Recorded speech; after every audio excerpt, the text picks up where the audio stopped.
ये है ABPL digital network और आप देख रहे हैं ABPL न्यूज।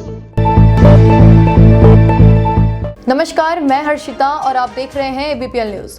पुलिस महानिदेशक उत्तराखंड अशोक कुमार ने पुलिस लाइन रोशनाबाद पहुंचकर निरीक्षण किया। आपको बता दें कि पुलिस महानिदेशक उत्तराखंड अशोक कुमार के द्वारा आज जनपद भ्रमण के अंतर्गत सर्वप्रथम पुलिस लाइन रोशनाबाद में प्रस्तावित कार्यक्रम के अनुसार निरीक्षण करने के लिए पहुंचे। देखिए, आज का मेरा मेन शेड्यूल जो है वो मेन शेड्यूल है लक्सर में जनता के साथ, पुलिस जनता के बीच जनसंवाद गोष्ठी, ठीक है। उसी में मैं बीच में पुलिस लाइन का भ्रमण करने आया हूँ, क्योंकि यहाँ भवन संबंधित कुछ इश्यूज़ थे, उनको सेटल करने के लिए मैंने आधे घंटे का पुलिस लाइन का भ्रमण रखा है, पुलिस लाइन मॉर्निंग स्कूल का भ्रमण रखा है। तो ये मेरा मेन आज का काम। हमारी पूरी तैयारियाँ हैं, आपको पता ही है 23-24 को माननीय चुनाव आयोग भी आ रहा है पूरा देहरादून में, तो हमारी ओर से सारी व्यवस्थाएं चाक चौबंद रहेंगी, किसी भी तरह का कोई ढिलाई बरतनी नहीं दी जाएगी। सर, चुनाव से पहले गैंगस्टर सब होगा, चिंता मत करिए, शुरू होने वाला है बस पे भी पूरी व्यवस्था रहेगी। आपको तो पता ही है, बॉर्डर तो चुनाव के दिन सील होते हैं, बाकी हमारी पूरी चेक पोस्टें आती हैं, सब पूरा हर बॉर्डर पॉइंट पे पूरी हमारी फोर्स तैनात रहेगी।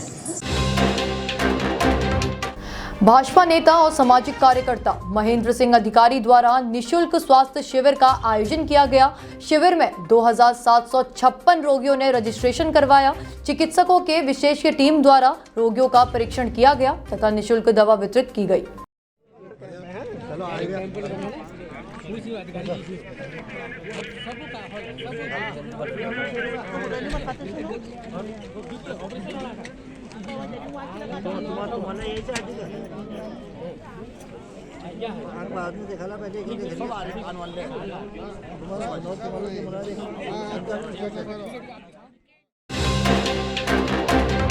हल्द्वानी में 3 दिवसीय अंतर्राष्ट्रीय हनी बी फेस्टिवल में पहुंचे प्रदेश के कृषि एवं उद्यान मंत्री सुबोध उनियाल ने मौन पालन के क्षेत्र में निरंतर हो रहे नए प्रयोग को सराहनीय बताया। देखिए रिपोर्ट।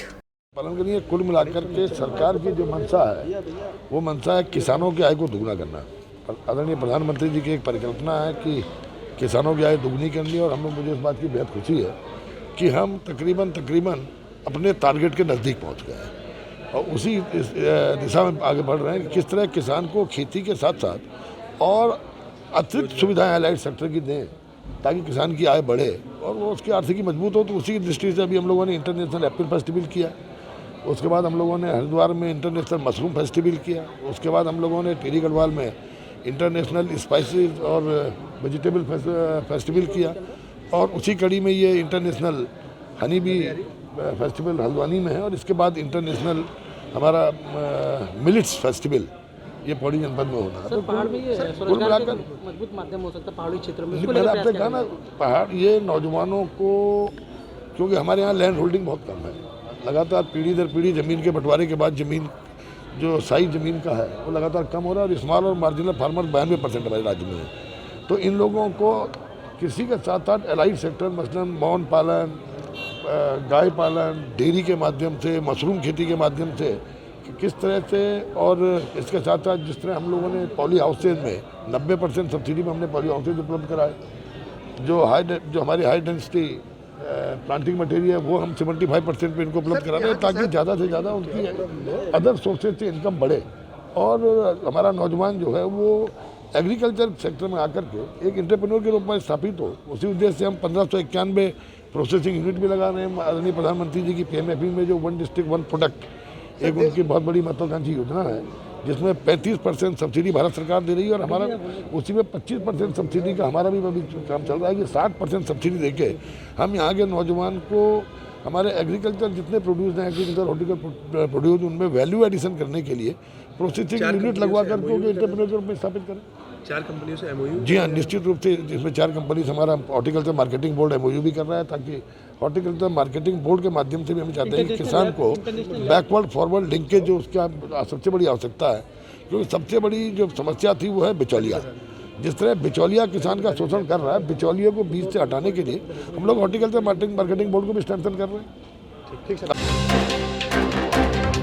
अल्मोड़ा के पूर्व जिला पंचायत अध्यक्ष जवाहर सिंह परिहार ने एक कार्यक्रम में सैकड़ों गरीब जरूरतमंदों को गद्दा रजाई वितरित किया। जिले के 360 जरूरतमंदों को खोजकर रजाई गद्दा वितरण किया गया ताकि कड़कती ठंड में गरीब अपने परिवार को ठंड से बचा सके। परिहार जी के वजह से सबको ठंड के मौसम जिला पंचायत परिहार जी ने रजाई गद्दे गरीबों को यहाँ से बांटे। बागेश्वर के कपकोट क्षेत्र में लोग लंबे समय से चोरियों से परेशान थे। 3 चोरियों का पुलिस की टीम ने पर्दाफाश किया है। 3 नाबालिग को हल्द्वानी से संरक्षण में लिया गया है, जिसके बाद स्थानीय लोगों ने राहत की सांस ली है। रात में हमारे कपकोट क्षेत्र के जो है दूर के जो गांव हैं वहाँ पर कुछ मोटरसाइकिलें, कुछ कार और एक मैक्स वाहन ये सब उठा था। तो कुछ वाहन तो हमें मिल गए थे, पर एक मैक्स वाहन जो है वो मिसिंग हो रखा था। इसके साथ ही साथ जो है कुछ दुकानों में भी तोड़फोड़ हुई थी और उनके जो है ताले टूट के वहाँ से कुछ सामान गया था। इस विषय पे पुलिस को टोटल 3 FIR जो है प्राप्त हुई थी, जिनमें हमने मुकदमा पंजीकृत कर कार्रवाई शुरू करी। और इसमें हमने रात के टाइम पे जो हमारे पास उपलब्ध CCTV है सरकारी रूप से प्लस प्राइवेट, सभी का हमने प्रयोग किया। और लोकल मुखबिरों की जानकारी से भी जो है जानकारी की कौन लोग हमारे यहाँ से मिसिंग हो रखे हैं उस रात से। तो इस क्रम में हमें जानकारी मिली और हमने एक वाहन जो है जो मिसिंग हुआ था उसका ट्रेस करते हुए जानकारी गिरी कि वो हमारे डंगोली वाले रूट से जो है हमारे डिस्ट्रिक्ट से बाहर हुआ है। उसको ट्रेस करते रहे। उसमें हमारी SOG की टीम प्लस थाने की टीम, दूसरे थानों की भी टीमें लगी हुई थी। सर्विलेंस ने भी इसमें काफ़ी मदद करी। रात के टाइम मोबाइल्स वगैरह को भी चेक किया और इसके आधार पे हमने जो है लास्ट में इनको हल्द्वानी से मैक्स हमें बरामद हो गई और इसमें 3 लोग हमें मिले। जानकारी करने में पता लगा कि वो चूँकि नाबालिग थे, तो इसलिए उनको पुलिस संरक्षण में लेके माननीय न्यायालय प्रस्तुत किया जा रहा है। और जो भी हमें सामान चोरी गया था वो लगभग पूरा हमें प्राप्त मिल गया है और उसमें अग्रिम कार्रवाई की जा रही है। कालाडूंगी में लाइफ केयर हॉस्पिटल का शुभारंभ मयंक मेहरा व्यापार मंडल अध्यक्ष ने अपने हाथों से रिबन काट के किया। वहीं क्षेत्रवासियों को लाइफ केयर हॉस्पिटल में 20 और 21 दिसंबर दिन में सोमवार व मंगल को लाइफ केयर हॉस्पिटल में फ्री कैंप का आयोजन किया जा रहा है, जिसमें अनुभवी डॉक्टर द्वारा निःशुल्क इलाज की सुविधा, खून की जाँच, शुगर और दिल की जाँच, ECG जैसी सुविधाएं भी निःशुल्क रहेंगी। डॉक्टर NH उस्मानी, यहाँ कालाडूंगी में हमने लाइफ केयर हॉस्पिटल में आज फ्री कैंप आयोजित किया है, जिसमें सभी प्रकार की ब्लड की जांच, ECG, एक्सरे वगैरह फ्री हो रहे हैं। और बच्चों के लिए ख़ास तौर से नेबुलाइजेशन और जो बच्चों को इम्यूनिटी वीक होती है उनके लिए काउंसलिंग की व्यवस्था है। मैंने यहाँ पे लाइफ केयर हॉस्पिटल में कैंप लगवाया है, जिसमें बहुत सारी मेडिसिन और जांचें मैंने फ्री की हैं।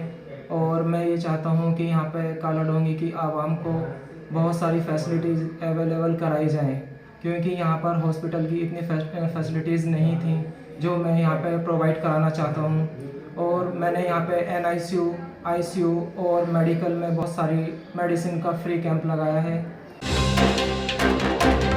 चोरगलिया नंधौर नदी के उप खनिज की निकासी के लिए भले ही गेटों का शुभारंभ कर दिया गया हो, लेकिन बावजूद इसके क्यों वाहन स्वामियों ने वाहनों को निकासी से किया इनकार। देखिए पूरी खबर ABPL न्यूज संवाददाता राजेश जोशी के साथ। नंधौर नदी का द्वितीय गेट का शुभारंभ भले ही कर दिया गया हो, लेकिन यहाँ के जो वाहन स्वामी लोग हैं उनमें जो है कहीं ना कहीं खासा आक्रोश देखने को मिल रहा है, क्योंकि हर सत्र जो यहाँ के वाहन स्वामी है उनको जो भाड़ा है वो भाड़ा जो है नहीं मिलता है, जिसके चलते हुए यहाँ चोरगलिया के तमाम वाहन स्वामी लोग देख सकते हैं हाथों में यहाँ बैनर लेके जिस तरीके से रेट नहीं तो गेट नहीं का यहाँ पे नारा लगा रहे हैं। हमारे बीच में कुछ वाहन स्वामी लोग हैं, इनसे जानना चाहेंगे कि आखिर जो है इन लोगों के रेट उचित रेट अभी तय हुए हैं या नहीं हुए, आखिर क्या है पूरा मामला, इनसे जानना चाहेंगे। हमारे बीच में कुछ वाहन स्वामी लोग हैं, आपसे जानना चाहेंगे जिस तरीके से आज जो है आपके नंधौर नदी का द्वितीय गेट का शुभारंभ किया गया है, क्या लगता है आपको वाहनों का आवागमन होगा कि नहीं होगा कल? सबसे पहले तो मैं सारे वाहन स्वामी को ढेर सारी शुभकामनाएं। हमारा नंधौर का द्वितीय गेट का शुभारंभ हुआ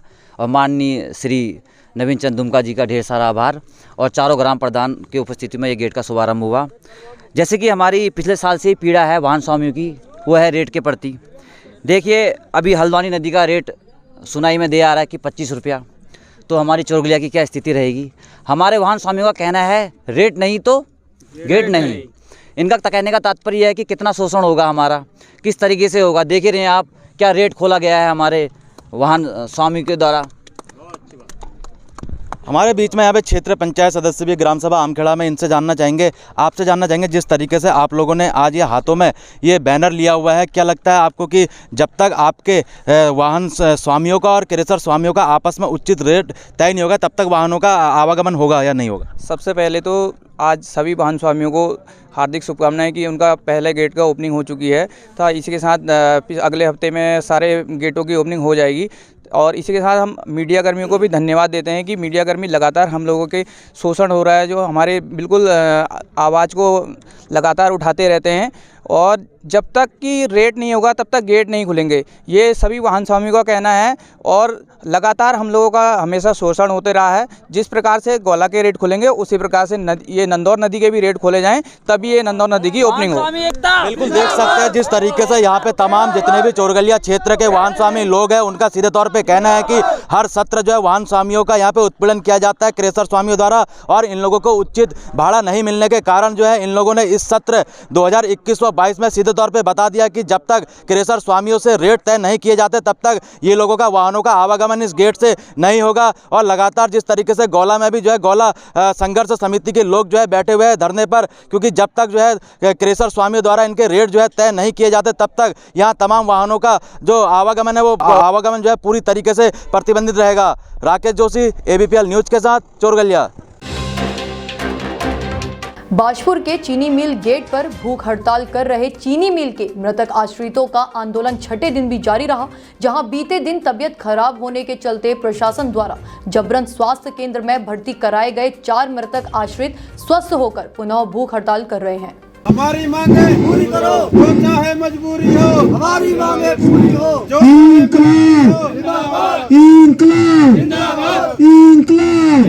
अगर मैं आपको लगातार बताऊं तो 25 दिन वो और आपके जो अनिश्चित काल हम धरने में बैठे थे, और आज लगभग छठवां दिन है हमारा जो हम भूख हड़ताल में बैठे हुए हैं।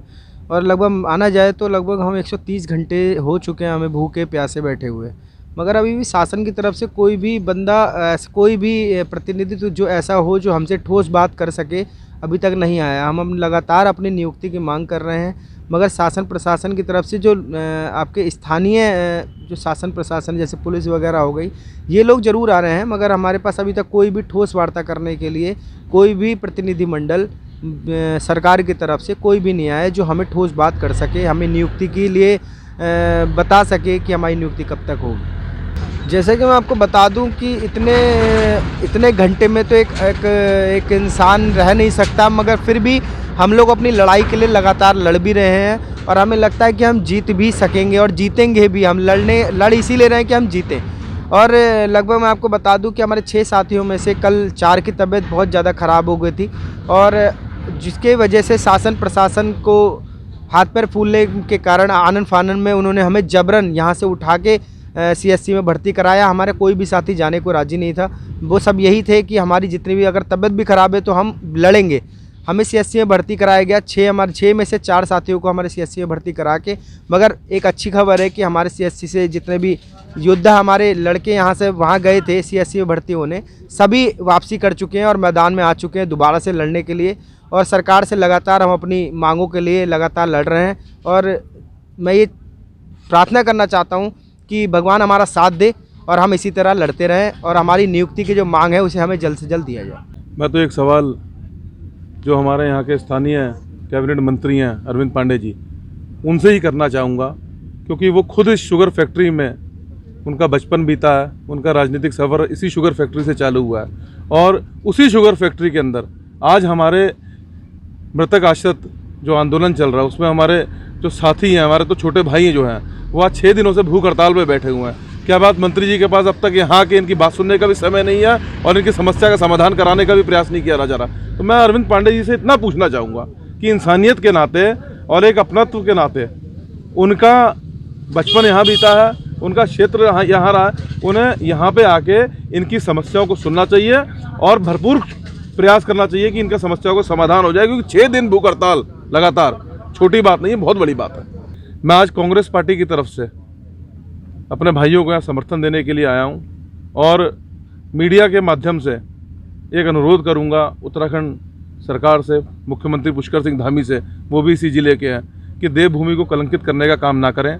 आज जिस तरीके से ये हमारे नौजवान साथी 6 दिनों से भूखे प्यासे हैं, तो कोई भी राजनीतिक व्यक्ति द्वारा कोई इन्हें संतोषजनक जवाब नहीं दिया जा रहा है जो कि सरकार का नुमाइंदा हो। कृपया इस चीज़ का संज्ञान लें और इनकी समस्याओं का समाधान करने का प्रयास करें। आईटीआई की परीक्षाओं के दौरान आज स्कूल प्रबंधन की गलती से तकरीबन 50 से 60 छात्रों को थ्योरी की परीक्षा से वंचित रहना पड़ा।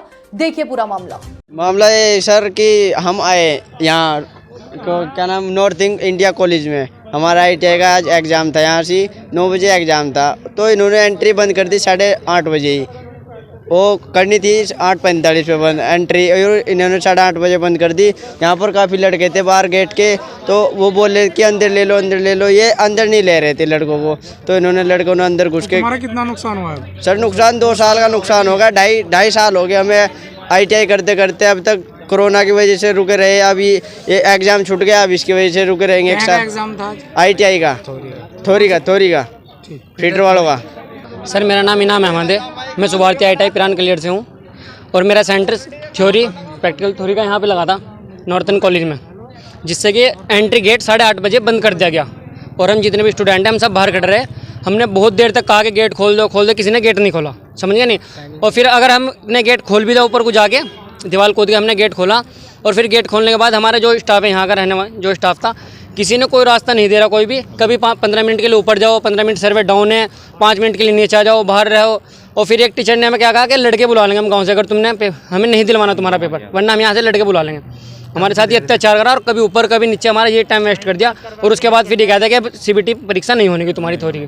12:30 तक 12 की भी बात हुई, और हमारी एंट्री 11:45 तक एंट्री हुई उनकी, और हमारी एंट्री 8:40। वो सर बोल रहे थे कि 8:30 बजे गेट बंद कर दिया था, और पहले ही गेट बंद हो गया था। हाँ जी, और हमें टाइम पास करवा हुए कि बोल रहे हैं कि सर बात कर रहा है, मैं सर बात कर रहा है। अब 12:30 बज ली, 1 बज लिया, अभी तक इनके सर नहीं आई जो अंदर सर पेपर करवा रहे हैं। लाल कुआं वासियों की लंबी पुरानी मांग को आज क्षेत्रीय विधायक नवीन दुमका ने पूरा करते हुए लाल कुआं के 10 लोगों को मालिकाना हक के पट्टे सौंपे हैं, जिसके बाद से अन्य लाल कुआं वासियों को मालिकाना हक मिलने के लिए रास्ता खोल दिया गया है। वहीं नगर वासियों ने क्षेत्रीय विधायक और प्रदेश सरकार को धन्यवाद दिया है। ये लाल कुआं नगर पंचायत क्षेत्र के अंतर्गत जो लीज निरस्त भूमि पर बसे हुए लोग थे, उनके मालिकाना हक का एक प्रयास था। ये मामला थोड़ा उलझा हुआ था, और लाल कुआं के अलावा उत्तराखंड में इस प्रकार की कोई भी अन्य जगह कोई इसका उदाहरण नहीं था। माननीय मुख्यमंत्री जी के बार बार हस्तक्षेप से और तत्कालीन राजस्व सचिव श्रीमान सुशील जी के प्रयास से एक विशेष जियो हुआ। उस जियो के बाद भी इसमें कुछ दिक्कतें थी, बंदोबस्त नहीं हुआ था, और सबसे दुर्भाग्यपूर्ण स्थिति ये रही कि जो बंदोबस्त का पटवारी था वो बेचारा उसने अपने को आत्मसात कर लिया, सुसाइड कर लिया, जिससे और व्यवधान पैदा हुआ। लेकिन मैं यहाँ के जिलाधिकारी महोदय का बहुत धन्यवाद करता हूँ, जिन्होंने मुझे आश्वस्त किया था कि मैं पट्टे अवश्य दूंगा, बनाऊंगा। कौन सा सर्किल रेट के आधार पर हुआ है? ये 2004 के सर्किल रेट के आधार पर है। इसमें ज़मीन की कोई सीमा नहीं है, कम ज़मीन होगी कम पैसा पड़ेगा, अधिक ज़मीन होगी अधिक पैसा पड़ेगा। 2004 में। अच्छा, ये जो हाईवे के किनारे जो बसे हुए लोग हैं, क्या ये अब वो लाभ के दायरे में नहीं, अब हाईवे की ज़मीन पर होंगे तो नहीं होगा, हाईवे से बाहर होंगे तो सारी ज़मीन लीज निरस्त है लाल कुआं की। दूसरा विषय यह है कि चूँकि बंदोबस्त से संबंधित विषय भी था, बहुत सारे दस्तावेज नहीं थे, उसके बावजूद उप जिलाधिकारी महोदय ने, उनके साथ के सभी अधिकारी कर्मचारियों ने काफ़ी मेहनत करके एक ही रास्ता खोलने का विषय है। 10 लोगों को मिल गया है, आगे जितने लोग इसमें इन्वॉल्व होंगे अपने कागज बनाते जाएंगे, उनको मिलता रहेगा। ये तो हमने रास्ता खोल दिया है। देखिए, सब लाभ क्षेत्रीय जनता के लिए ही काम किए जाते हैं। क्षेत्रीय जनता को लाभ इसलिए मिलेगा कि आज उनको बहुत लंबे समय से उनकी मांग थी, और हर सरकार ने प्रयास किए होंगे, लेकिन कोई अपने प्रयासों में सफल नहीं हो पाए। इस सरकार में हमारे विधायक जी, हमारे मुख्यमंत्री के द्वारा लाल कुआं के निवासियों को मालिकाना हक दिया है, इससे बड़ी उपलब्धि हो नहीं सकती। ये बहुत सुंदर काम किया है, बहुत ऐतिहासिक काम किया है। हम सरकार का धन्यवाद करते हैं और लोगों को बधाई देते हैं। बागेश्वर में स्वीकृत पुल का निर्माण नहीं होने पर क्षेत्र के लोगों में गहरा आक्रोश है। नाराज ग्रामीणों ने लोक निर्माण विभाग के ईई को ज्ञापन सौंपकर जल्द कार्रवाई की मांग की है। मांग पूरी नहीं होने पर आंदोलन की चेतावनी दी है। देखिए रिपोर्ट। हमारी जो मोटर रोड आज 5 साल से विगत 5 सालों से निर्माणाधीन पर रुकी हुई है, जो जिसमें शासन प्रशासन विभाग और सभी लोगों की ये लापरवाही और उदासीनता के कारण जो हमारे ये रोड का काम और इसका काम नहीं हो पा रहा है।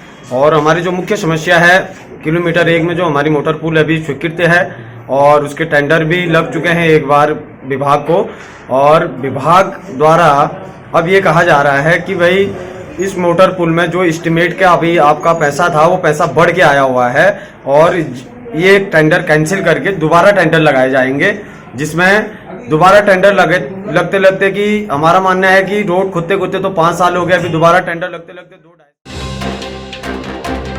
आम आदमी पार्टी ने दूसरी लिस्ट जारी करते हुए कई दावेदारों के नाम फाइनल कर दिए हैं। इसी क्रम में लालकुआं विधानसभा क्षेत्र से पार्टी आला कमान ने चंद्रशेखर पांडे को उम्मीदवार बनाया है। बताते चले कि चंद्रशेखर पांडे लगातार विधानसभा क्षेत्र में भ्रमण पर थे। इसके अलावा उन्होंने प्रदेश प्रभारी दिनेश मोहनिया को लालकुआं बुलाकर एक बड़ी जनसभा की थी, जिसके बाद उन्होंने हाल ही में दिल्ली के उप मुख्यमंत्री मनीष सिसोदिया को लालकुआं के प्राथमिक विद्यालयों की दुर्दशा से अवगत कराया था। उनकी सक्रियता को ध्यान में रखते हुए पार्टी आला कमान ने उन्हें लालकुआं विधानसभा से उम्मीदवार बना दिया है।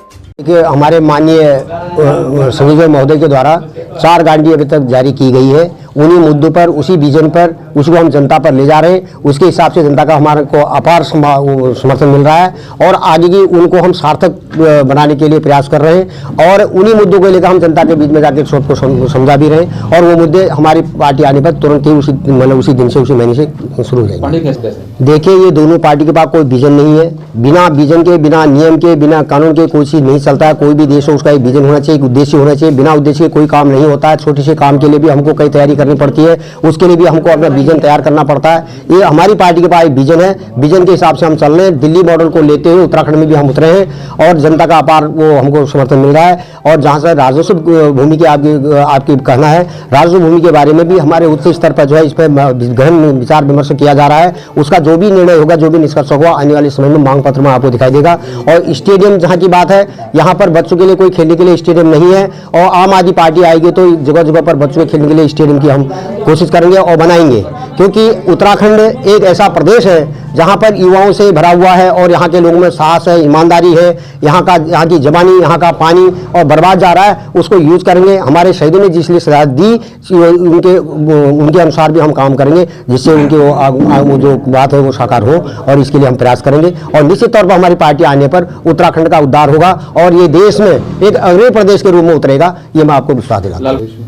देखिए, वो एक बड़े स्तर की बात है और अब 5 प्रदेशों में हमारी जो है चुनाव चल रहे हैं। जब भी उनको टाइम होगा, टाइम के अनुसार होता है, टाइम की उपलब्धता को देखते हुए ही उनका प्रोग्राम बनेगा। अभी वर्तमान में एक प्रोग्राम हमारे पास आया है जो 23 तारीख को आपके वो समाज कल्याण मंत्री महोदय आने वाले हैं और उसके लिए हम तैयारी कर रहे हैं और वो जो 2 बजे से जो है यहीं पर मतलब बिंदु खत्ता में ही होगा और उसके लिए हम तैयारी कर रहे हैं। उसके लिए जगह भी ढूंढ रहे हैं और सब तैयारी कर रहे हैं। जिला उधम सिंह नगर के तराई पश्चिम वन प्रभाग के तुमड़िया डैम क्षेत्र आजकल विदेशी परिंदों से गुलजार है। हर साल की तरह इस साल भी आजकल यह परिंदे तुमड़िया डैम की रौनक बने हुए हैं। हमारे तुमड़िया डैम पे प्रवासी पक्षी, साइबेरियन पक्षी बहुत आता है। यहाँ पर हर साल आता है और इसी रुत में आता है और मार्च अप्रैल में वो वापसी हो जाता है। यहाँ टूरिस्ट का बहुत बड़ा हब बन सकता है अगर सरकार का थोड़ा सा ध्यान इधर आकर्षण हो। मैंने कई बार सरकार को लिखित पत्र भी दिए हैं और माननीय सतपाल महाराज जी से भी मेरी बात हुई है। मैंने उन्हें भी लेटर दिया है कि यहाँ बहुत बड़ा टूरिस्ट का हब बन सकता है अगर सरकार की कोशिश रही तो। यहाँ से काफ़ी मात्रा में तादाद में रामनगर से होते हुए यहाँ कालू शहीद भी पड़ता है और तीर्थ नगर डैम के अंदर एक बहुत मशहूर मंदिर है, बहुत पुराना 500 वर्ष पुराना मंदिर है। उस पर भी टूरिस्ट होकर के सारा टूरिस्ट हमारे यहाँ तुमड़िया डैम भोगपुर में आता है। मौसम में जहाँ प्रवासी पक्षी प्रदेशी पक्षी में रहती हैं वहाँ बर्फ़ गिर जाती है अधिक मात्रा में। तो ये जो है अपना हमारे उत्तरांचल में तुमड़िया डैम, कोसी नदी और अन्य क्षेत्रों में आती हैं और सुरक्षक हमारे विभाग द्वारा इनकी सुरक्षा की जाती है, वन विभाग द्वारा। और बहुत से बहुत इससे जुड़े हुए लोग जो टूरिज्म वाले हैं वो लोग आते हैं, खुश रहते हैं, देखते हैं, उन्हें भी अच्छा लगता है, उनकी वजह से हम लोगों का भी हौसला बढ़ता है। हाल तुमड़िया जलाशय है उसमें काफ़ी मात्रा में आती हैं, अभी शुरुआत हुई है, अभी बहुत आएंगी। विधानसभा चुनाव को लेकर भारतीय जनता पार्टी ने कमर कस ली है। भाजपा की विजय संकल्प यात्रा बीते 18 दिसंबर को राष्ट्रीय अध्यक्ष जेपी नड्डा, उत्तराखंड मुख्यमंत्री पुष्कर सिंह धामी ने हरी झंडी दिखाकर विधानसभाओं के लिए रवाना किया था। हरिद्वार रानीपुर विधानसभा होते हुए संकल्प यात्रा रुड़की विधानसभा में पहुंची थी। रानीपुर विधानसभा के नौदे नगर में भाजपा प्रदेश अध्यक्ष मदन कौशिक जनसभा को संबोधित करेंगे। आज आप यहाँ देख ही रहे हैं कि हमारी पूरी टीम भारतीय जनता पार्टी की, हमारे यहाँ के सभासद जी और हमारे यहाँ के सभी वरिष्ठ कार्यकर्ता लोग पूरे कई दिनों से इसकी तैयारी में यहाँ पर जुटे हैं। जगह जगह झंडों की मालाएं लगाई जा रही है, उसके अलावा जगह जगह पुष्प वर्षा की व्यवस्था की गई है और जनसभा सफल हो इसके लिए कल रात भी हम लोगों ने यहाँ पर मीटिंग की थी। और जिस तरह का जनता का मूड दिखाई दे रहा है कि अपेक्षा से ज़्यादा लोग जनसभा में पहुँचेंगे, क्योंकि आज सुबह भी जब मैं घर से निकला तो बहुत लोगों के फ़ोन आए कि जी हमें भी आना है, हमें कहाँ पहुँचना है, कैसे पहुँचना है, महिलाएं फ़ोन कर रही हैं। तो एक पूरा वातावरण भाजपा में दिखाई दे रहा है। और आज की यात्रा में हमारे राष्ट्रीय महामंत्री आदरणीय दुष्यंत गौतम जी, हमारे प्रदेश के यशस्वी अध्यक्ष आदरणीय मदन कौशिक जी रहने वाले हैं, उनका संबोधन यहाँ मिलने वाला है। और मैं समझता हूँ कि जिस तरह से प्रदेश सरकार के काम है, हमारी केंद्र सरकार की ऐतिहासिक उपलब्धियाँ देश के अंदर है, तो उसको लेकर जो वातावरण दिखाई देता है तो पूरा भाजपा में है और वो आपको आज दृश्य यहाँ भी दिखाई देगा। ज्वाला विधानसभा से दावेदारी करने वाले भाजपा प्रत्याशी देवेंद्र प्रधान की रैली से सभी नियमों को दरकिनार कर नियमों की धज्जियां उड़ाई जा रही है, जिसका नजारा साफ देखने को मिल रहा है। आपको बता दें कि पूर्व राज्यपाल के ओएसडी रह चुके देवेंद्र प्रधान इस बार ज्वालापुर विधानसभा सीट से भाजपा के टिकट के लिए दावेदार माने जा रहे हैं, जिसके लिए उनके द्वारा ज्वालापुर विधानसभा क्षेत्र में जन समन्वय बनाते हुए रैलियां निकाली जा रही हैं। जीतेगा, जीतेगा। हमारा विधायक कैसा है? हमारा विधायक कैसा है? देवेंद्र प्रधान, भारतीय जनता पार्टी, हमारा विधायक कैसा है?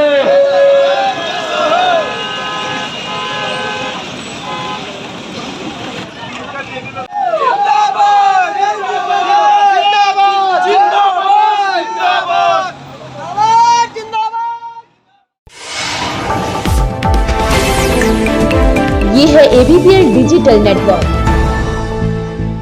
और आप देख रहे हैं ABPL न्यूज।